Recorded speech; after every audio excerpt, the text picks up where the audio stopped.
Okay, well, I think we'll get started. It's just after 3, so welcome everyone. This is our second episode of our Ask the Experts seminar. Today's content is all going to be about advertising in a cookieless world, its impact on advertisers and their strategies. I'm Victor Giacomelli. I'm the managing director at SoCast Digital. I want to thank you all for taking some time to join us today. I've been with SoCast about 7 months, and I'd say probably in that 7 months, I've had about at least a dozen clients, AEs, or broadcasters ask me about cookies and the pending changes and how this is going to impact them moving forward. So our hope is over the next, say, 30 to 45 minutes, we're going to be with our panel, we're going to be able to help you kind of understand what's going to happen, what you can do to prep for these pending changes, and what tools and strategies you can implement. Our goal is really to kind of separate kind of fact from fiction. There's a lot of material and articles that are out there, so I think our panel of subject matter experts are going to do well to help you guide through kind of the way of the future and all the stuff that's going to happen. Some quick housekeeping things. Our time is going to be about 30 to 45 minutes, and we'll leave some time for some Q&A at the end. I believe everyone is on mute for the webinar, but up on the top right corner, there are questions and things in the chat that you can submit. And our hope is that if we have time at the end, we'll cover off some Q&A. And if we don't have time, then what we'll do is Shay is on the line, who's a member of our sales team, who will compile all those questions, and we'll make sure that we get back with everyone so that we can cover off. So welcome to our second edition of Ask the Experts. Let me cover off our guest panel. The first one is Mr. Bob Parrish. So he's on my bottom left. I'm not sure where he is on the actual screen for everyone, but Bob is the Director of Business Development at MS Marketing at MS Indianapolis, their in-house digital agency. Bob is a good friend of mine. He's been a big resource for me when I was working with MS in New York. He helped train our digital sales team at Hot 97 and WBLS. He's a 22-year veteran. He's held virtually every sales role at local radio. He currently helps small and mid-sized businesses improve their digital presence and digital lead flow through all digital advertising channels. So Bob, thank you for joining us today and welcome. Appreciate it. Thanks for the opportunity, Vic. Next up, we have another colleague of mine is Mr. George Arabian. George is CEO of Envision. They're a digital marketing agency here in Toronto. He's also a member of the Forbes Agency Council, which is an invite-only agency council. I love the quote that you wrote here, George, because when I was reading it, he says, "In over the last 20 years, every website I've launched has been a bit better than the last. I've worked hard to build a team of expert strategists, marketers, creatives, and developers to execute our client goals. Building this agency gave me the ability to combine my passions for creativity and tech, plus feed my passion for people and inspire others to grow." And I actually underlined the inspires the others to grow because I follow you along on LinkedIn, and you always have stories about goal setting and talent development, and I know that that's a big mission for you. So I want to thank you for taking the time to join us today. My pleasure. It's great to be here today. And then finally, we have Andre Feldman. Andre leads product at Acuity Ads. It's a decision science making company empowering businesses to make smarter media buying decisions. In his role as VP of Product, Andre leads the company's product strategy and product organization, including product management, design, and user research. Prior to Acuity, he was Chief Product Officer at Sprout, and he led the core service product team at BlackBerry. So clearly he is the product specialist and the brains on this call. So Andre, I want to thank you for joining us on this. Very happy to be here. Thank you for inviting me, Victor.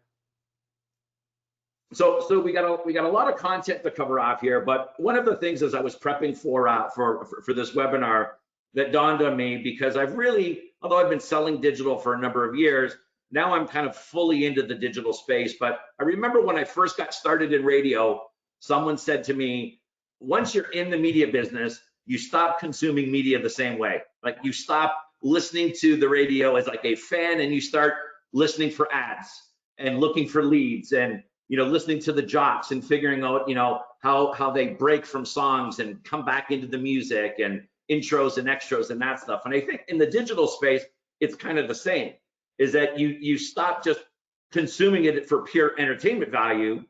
You start looking at ads.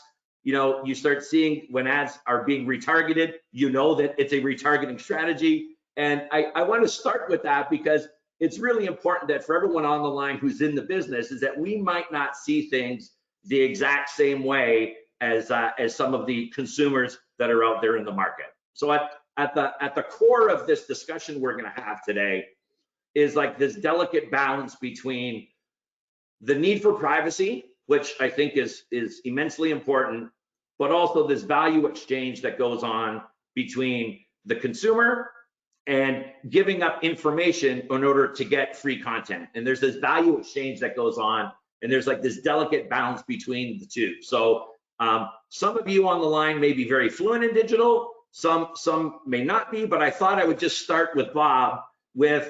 Bob, tell us about what is a cookie and what is a first-party cookie, just to kind of set the stage, and then we'll get rolling from there. Sure. So a first-party cookie is a small piece of data that's stored in your browser to record your activity. So as a publisher, this could come in the way of email signups, promotions. Your CRM list is first-party cookie data. Being able to use that to market and help hone in on your target audience. So first-party data and a cookie is literally data that's captured from Google Analytics and any other type of analytics tool that you use on your site, as well as any other customer or consumer data that you're able to capture on your own. So this would be, to put it into a live example, if I'm going on to realtor.com and I see a house that I like and I click save on it and they ask me to register and I go back in later on, they know that I've visited the site and my favorites are going to be stored in there because there's been a cookie placed on my device. And likely over the last 9 months or so, you've seen a ribbon that is asking you to allow cookies. So when you accept that, then that's how they're able to track that. Yep. Okay.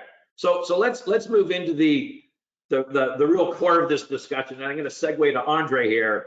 So third party cookies is really kind of what we want to talk about. So talk to me about what is a third party cookie and where do they come from and how does that information get exchanged between website and ad exchange? Yeah, so similar to a first-party cookie, it's a cookie that belongs to the same domain that you're visiting. So in your example, Victor, that you've used, when someone went and visited realtor.com, realtor.com dropped a cookie on the person's browser, and they store information there. And that would be referred to as first-party cookie because it belongs to the same domain that you're visiting. Third-party cookie is pretty much the same cookie, but with the only difference that it's being dropped from a domain that is not the domain that you're visiting. And that can be done in a variety of different ways. The one most common one is through image pixels and such. But essentially, when you're loading a web page and that web page is making a request to load some content from another website, that other website can actually drop a third-party cookie, and that's why it's called third-party, because it's another website. And what I think is really important to understand with third-party cookies, what that allowed to do is, if you're propagated through a system and your cookie is being dropped within the browser, that cookie, by definition, is always going to be sent to the domain from where it came whenever a user visits that website, and that allows for tracking. In the advertising industry specifically, the third-party cookies were really important for the purpose of being able to control reach and frequency, because that was, in essence, one of the items that allowed us to identify that, that person who visited this website right now is the same person who visited now a different website or a different website. And even sometimes, that is what allowed us to do some cross-device configurations and, probabilistically determine if it's the same person coming from, even potentially a different computer. Got it. So there's a bunch of things you covered off in there that I want to get to a little bit later on. But reach frequency is obviously really, really critical. The ability to retarget is going to be critical. But I want to segue quickly to George, because we never really hear about second-party data. So is that an issue with all of this that's going on? I think second party data is probably going to be extremely valuable as we progress down this cookieless mindset, because these large entities are already, they've been collecting data on us for years as we were exploring and signing up and starting by creating these buying habits on sites. They're starting to understand, you know, what we do and what we like. So that data is extremely valuable. So, you know, I know we've spoken about like how airlines are collecting data on us and how that could be very beneficial to hotel chains. Or, for example, Walmart with their data ventures now and selling the data that they've collected for the purposes of other marketing or other organizations leveraging their Walmart's data or the hotel chain's data for their own purposes. So I think that is going to become even more valuable as we start removing this, potentially removing the usage of cookies on people's devices.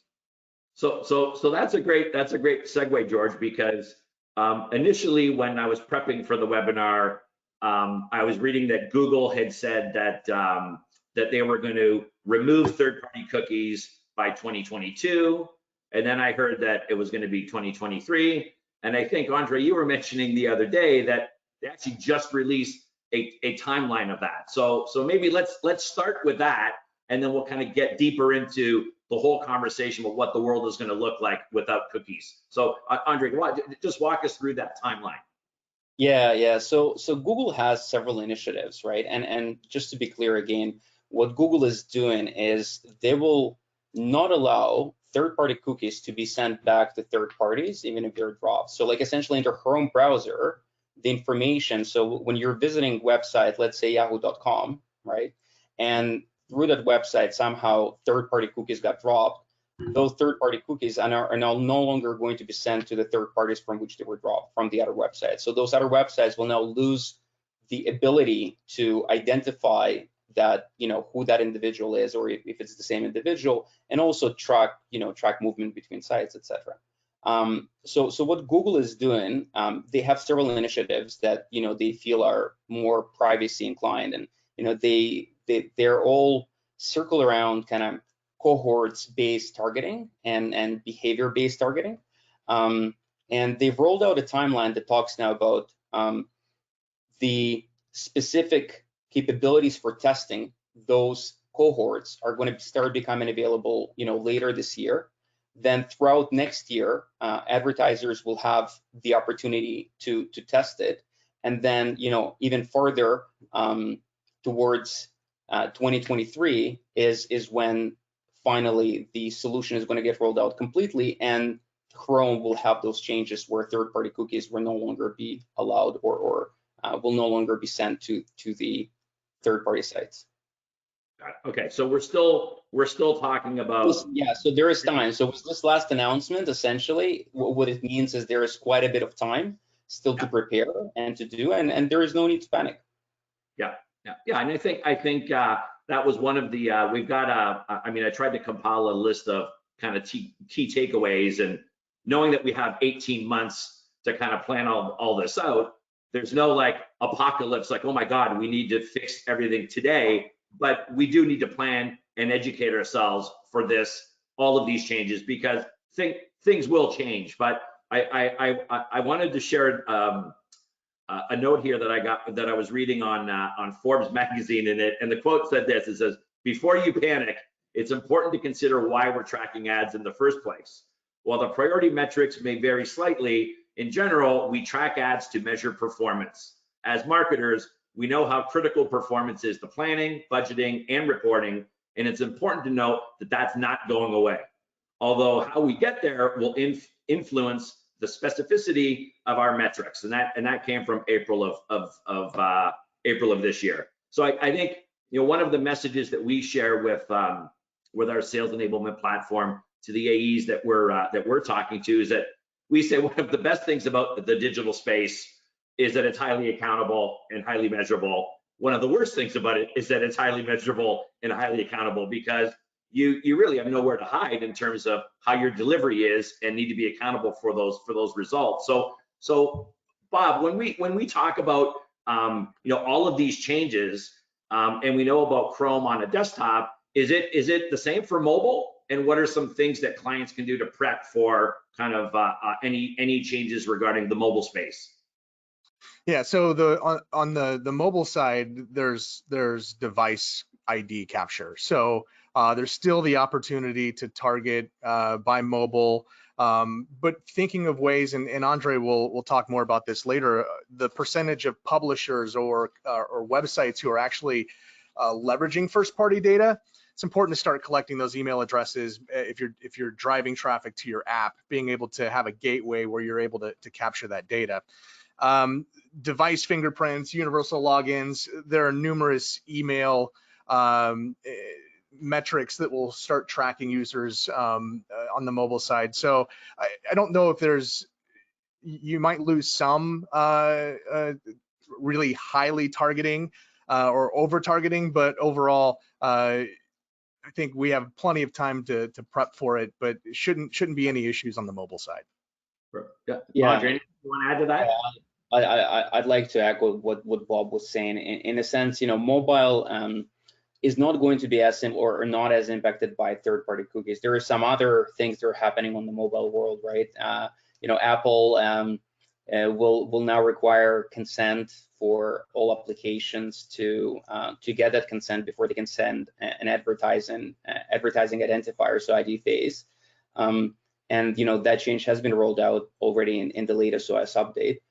We on our side, we have not seen a significant impact of that yet, and we believe the mobile publishers and mobile application developers will actually work out a way to get that consent from consumers who are using their applications, especially if those applications are provided in a freemium model, and they need to be sustained through advertisement. It's not impacting Google or Android, and Android is still a huge portion of the ecosystem as well. On the desktop, there is multiple solutions that are being developed as well, and there is a holistic way to look at it with cookies going away. So yes, publishers can start implementing sign-in walls. There is various initiatives from LiveRamp and from the Trade Desk and a bunch of others, and we expect there's going to be a centralized way of how publishers will be able to add some sort of a collection of an email address that will then get hashed into an identifier. And we think actually this is going to be better for the industry and will allow for even better and more precise targeting and cross-device by default. So a lot of great things that are happening. Excellent, thank you. So in terms of I want to shift to you, George, for a second and talk about privacy or accountability, because it's interesting in researching this. We know Firefox, Safari, they've already phased out cookies. It's very easy to go kind of ad-free in iOS. I think you mentioned that you kind of disabled it as a test on your device, and it was a whole different user experience.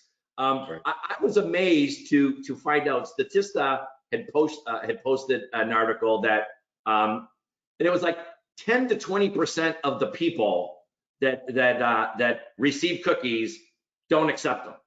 So like there's 80 to 90%. So why do you think, with all this talk about privacy, why do you think only a certain percentage of them block them?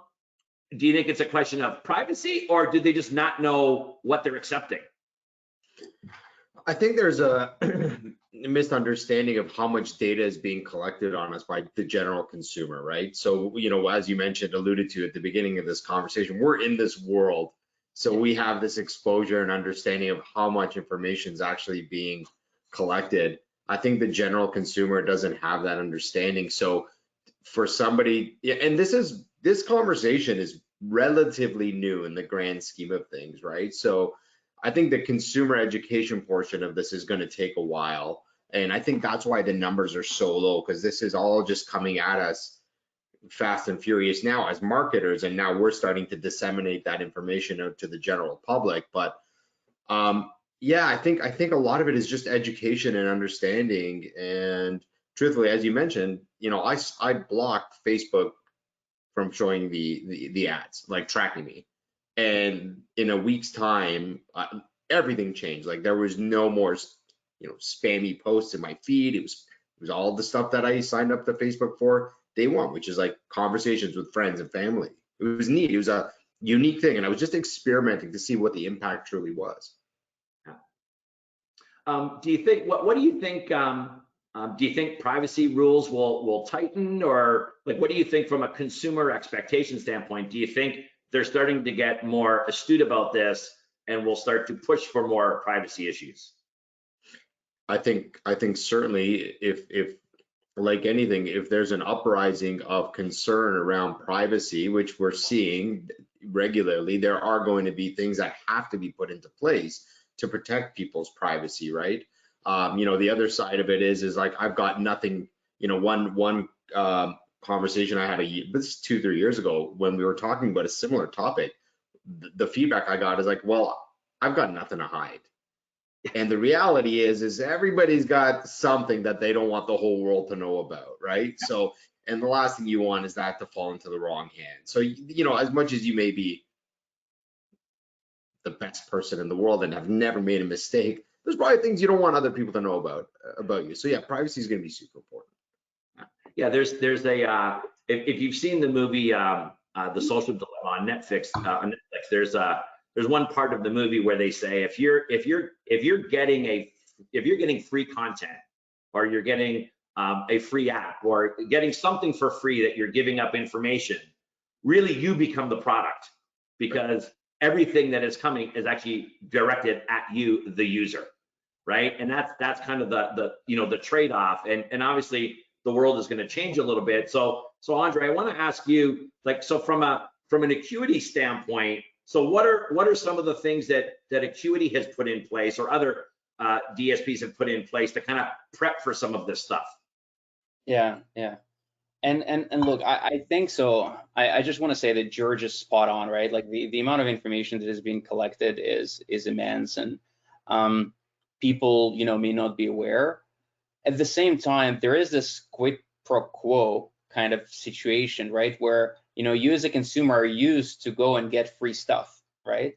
And, the cost of that is that you see advertisements, right? And the open web is the open web. The majority of the internet is the open web, right? And it is powered by advertisements. And I think that is very important to remember that, we need to maintain that balance of kind of privacy and respecting privacy. And I think with, third-party cookies and the way, the amount of information that could have been tracked and how it could have been used, we're making strides forward. But at the same time, it is still important to maintain those publishers and those entrepreneurs who are, have those blogs, and the only way they can power them and can create content and continue to create content is through, through advertisements that they show on their web pages. And I think, from an ad platform perspective and Acuity, that's what we do. It's an ad platform perspective. We're very excited about this because it's a very exciting time to be. On the one hand, we get to, participate in something that will improve privacy, and at the same time, we get to, experiment with new tech, etc. And, from what we're doing, we're looking at it very holistically. So on the one hand, contextual type targeting has always been there, and there have been tremendous strides made in contextual targeting in the last years. We've recently, went into partnership with GumGum, who've just launched a new contextual product, Verity, which classifies pages not just by the content on the page, but also by the images on the page. And very soon we're going to launch with them as well, in video classification, which is crazy and great, right? There is this legend there that, and no one knows about it, that when video is getting classified, it's getting classified by the metadata on the web page and not by actually what is in the video. So like the future is here and it's coming. And that's the most broadest reach that we can do. And we think contextual will, increase in importance. The second piece is going to be various probabilistic graphs. So, today there is the ability to collect various information from the browser. And, I think you alluded to fingerprinting, and I don't like that term, but there is ways to combine some of the information. And again, only for the purpose of knowing that it's the same person perhaps visiting this website, or it's the same person who visited, the initial advertiser website so that we can show them relevant ads. And that is going to increase in importance. There's a few players in that area. And then of course, as you go kind of down, there is narrow reach. But I'm very excited about the transition to potentially email-based identifiers. Today, only about 20% of publishers, but they're the main publishers, they have sign-up goals. So in some way or another, they already collect email for you to get access to content. And in other ways, there is again strides and advancements in technology that are being done to ensure that people, when they access the publisher website, they can add an email address very quickly, seamlessly, get the content, and then that way, again, we can control reach and frequency. And then finally, of course, first-party data, and first-party data is going to play a huge role going forward. And my advice to every advertiser is to really start thinking about what is your first-party data strategy, and what do you collect, and how can you collect more, because that will later could be used for both retargeting purposes and also with creating lookalike audiences and such.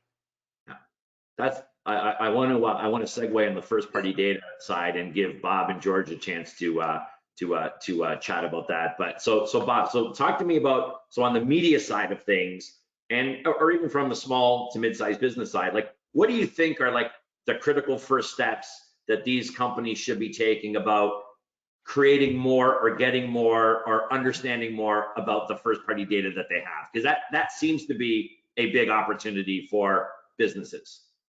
Yeah, so the media company side or the publisher radio station side, I think, is a really unique opportunity, because if you look at most of our brand websites, those are for our listening audience.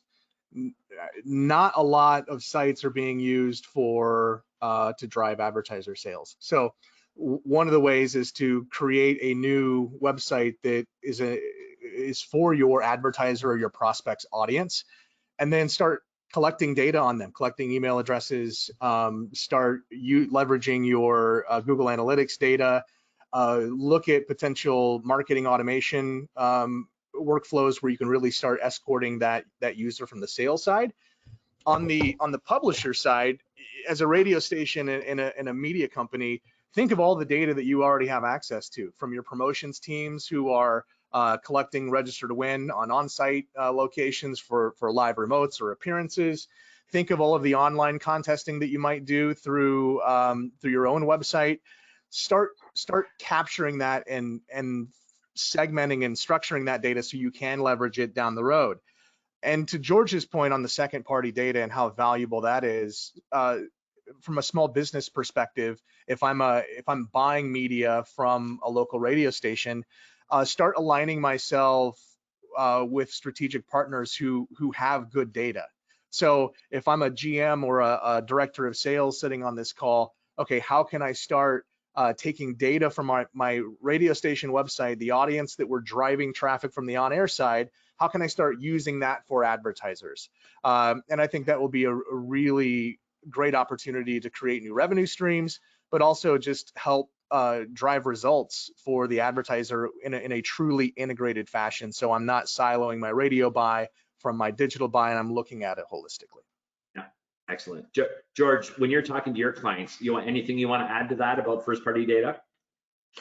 The one thing that they rely on us for primarily is to educate them, right? So a lot of our clients, as I mentioned, come to us because they need a marketing agency to align with, to help support their initiatives. So as marketers, our jobs are really to educate them on the best channels to leverage, why to leverage those channels. And the one thing I've kind of always been saying to my clients is similar to what Bob was saying, like start collecting those lists, start identifying those opportunities. The segmentation of those lists is critical, because then you can leverage that as a mechanism to message responsibly and find the right audiences for the right types of marketing initiatives that you plan on running. But clients don't come to me and tell me how to do our job. They're relying on us to educate them on what they need to do to help better their position in the market for their product or service. Excellent. I want to move to a little section I'm going to call rapid fire, because in my 7 months with SoCast, I've had a bunch of questions where people have asked me like, well, what is going to happen to this, or what's going to happen to that? So I thought I'd just I've compiled a few, so I thought I'd just kind of throw these out. So I'll start with Bob, and then if George, Andre, you want to chime in, then be my guest. So Bob, if a client was doing a conquesting campaign, can they continue doing that? And if they can't, what's going to be their workaround? Yeah, I don't see any limitations there because location-based marketing is still going to be a thing. You're still going to be able to target by geo, and that being one of the primary ways to conquest. I don't see any issues or limitations on executing a campaign like that.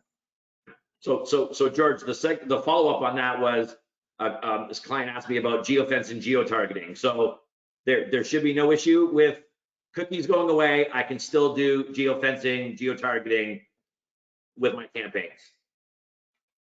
I don't see why you wouldn't be able to. I think, if you've collected the right data points, you should be able to effectively geofence and geo-target. Andre, anything you want to add to that? No, like George is spot on. For geo-targeting, that's just stuff that comes in the bid request. In the future, it may be that, today you can target based on longitude and longitude. This may change to, transition to more be postal codes or zip codes. Again, due to privacy, we see that may happen, but overall, third-party cookies should not have any impact on the ability to target geofence or geo-target. Okay, and then George, from a social standpoint, if I'm buying display on social, anything I need to be worried about with third-party cookies going away? With social, it's all about, visibility, impressions, frequency. So that consistency is going to be really, really important. Some way, somehow, we're going to be able to find the right demographics, geographics, psychographics on those platforms because they need to run ads to sustain their business. So they're going to find us what we need in order to effectively market for our clients. Yeah, and I think Andre made a good point earlier that, like Google, Facebook, like they're big companies. They got immense data sets. So there's going to be no shortage of data to be able to target clients in using social media. So yeah, and to add to that, right? Like you sign into your social apps, right? So third-party cookies are not applicable there. It's really you will still be able to get what you need to get out of social apps. There shouldn't be any issues. It's really when we're talking about open web is where the impact is going to be felt. But again, that's where we're the industry is putting workarounds and the industry coming up with some great solutions to go over cookies and transition to something better. yeah, it's interesting just hearing you talk about that, Andre. It's like I've seen friends, colleagues post on social media that like digital is dead. You gotta, with cookies going away, you gotta do this, and it's like they want to create this. And I get that part of sales is positioning, but like although things are changing, it's not the end of the world. There's still immense opportunity. There was a stat in another stat I pulled up from Statista that said the North American in 2021 digital advertising in North America accounted for $152 billion, and it's projected to grow to $200 billion by 2025. So that's like a 7% compound annual growth that I'm sure a lot of people would love in their business, as in for an industry that is really still in its growth trajectory. Because I think as one element changes, there's going to be more, because there's a lot of investment in this space, and because there's investment from a tech side, there's going to be a lot more opportunity that one thing may go away, something else is going to come to the forefront that's going to be good for consumers, but also highly accountable. Is that everyone agree with that statement? Absolutely. Yeah, absolutely.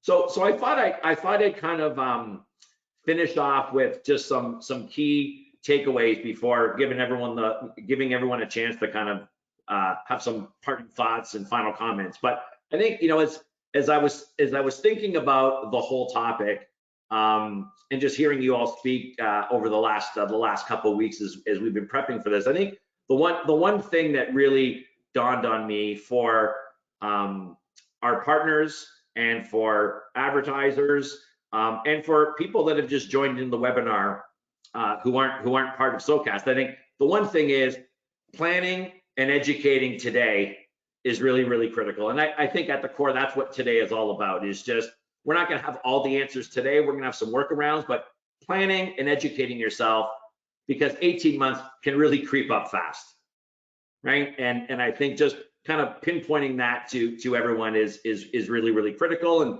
if you have any questions, you can certainly reach out to me or any of the members that are on the line with us. Would be happy to help answer your questions.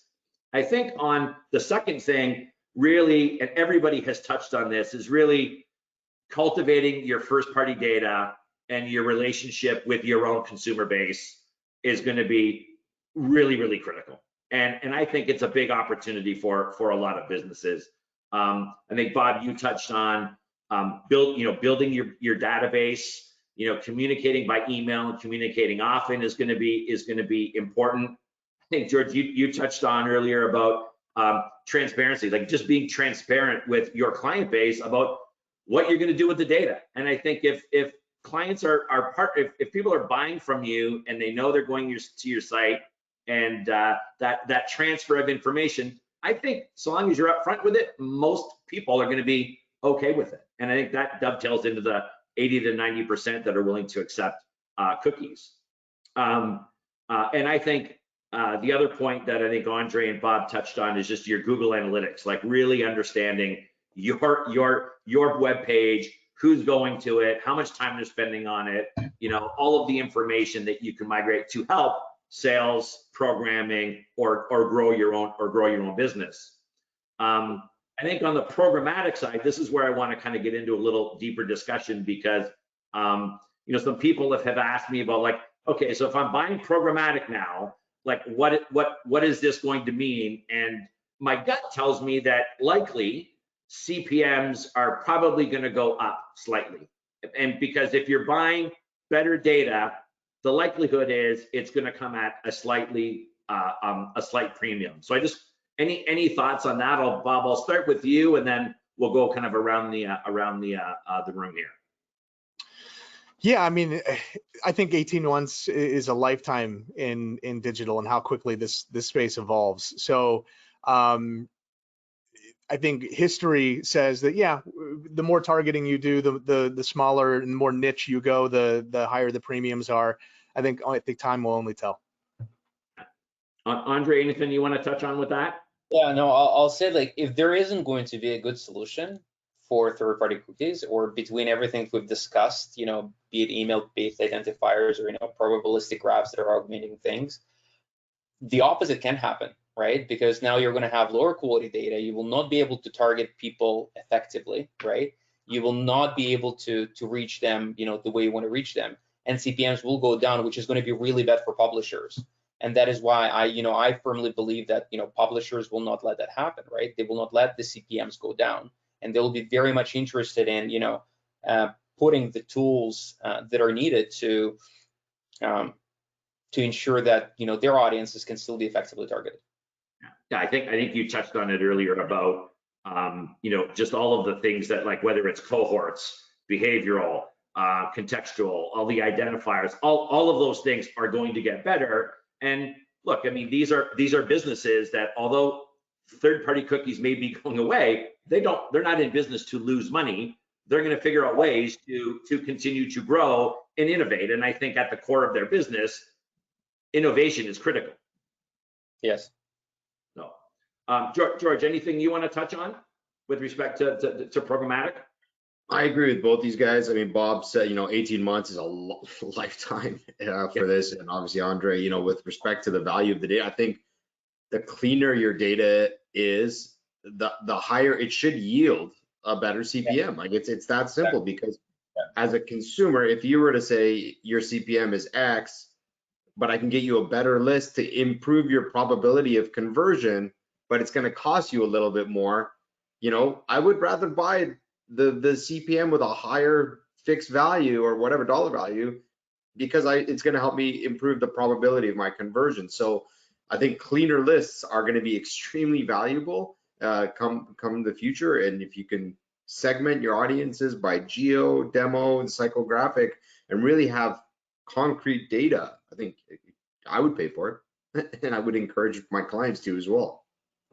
Well, the other area, George, that we haven't touched on, but I think is kind of my fourth bullet point about emerging platforms, is just the whole OTT connected television space. That is an area that is ballooning.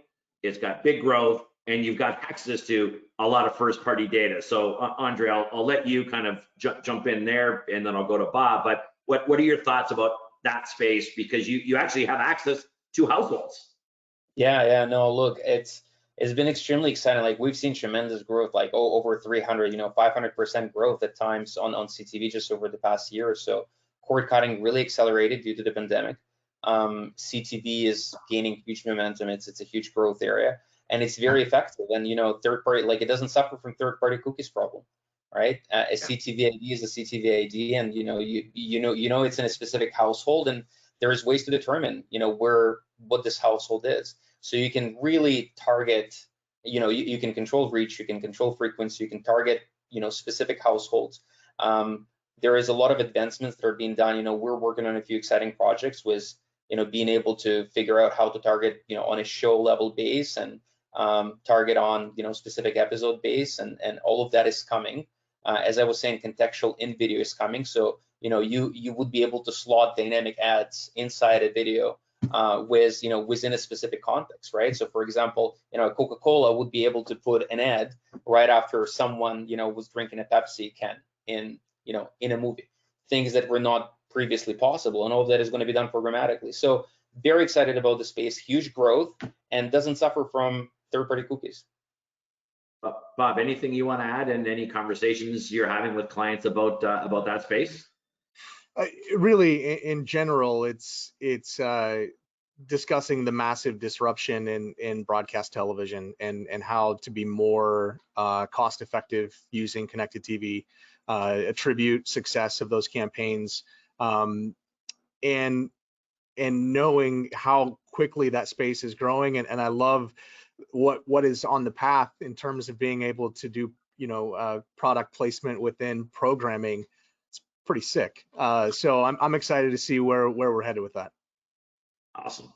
And then I think the final point that I would make, and it's been interesting. I've been sitting in on some presentations from Radio Connects in Canada, and saw some stuff in the US, but really during the pandemic, mobile has been the disruptor. I mean, there is just so much. I mean, people are listening more online. Like, they're still listening to radio, but they're listening through their mobile device. They're spending a lot more time on their phone.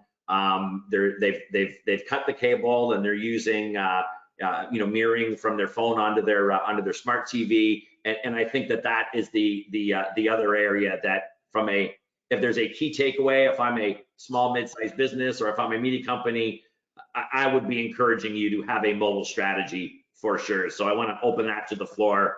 Maybe we'll start with George. Are you hearing the same with your clients that you're working with?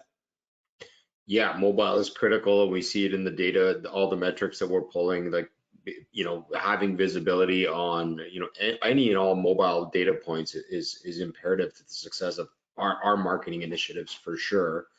It's what we gravitate to, right? The moment we wake up, it's like, grab my phone, right? So we live and breathe through these devices. You should not be doing that. No, I know. I've been told I shouldn't be, but I have this tendency to do it anyways.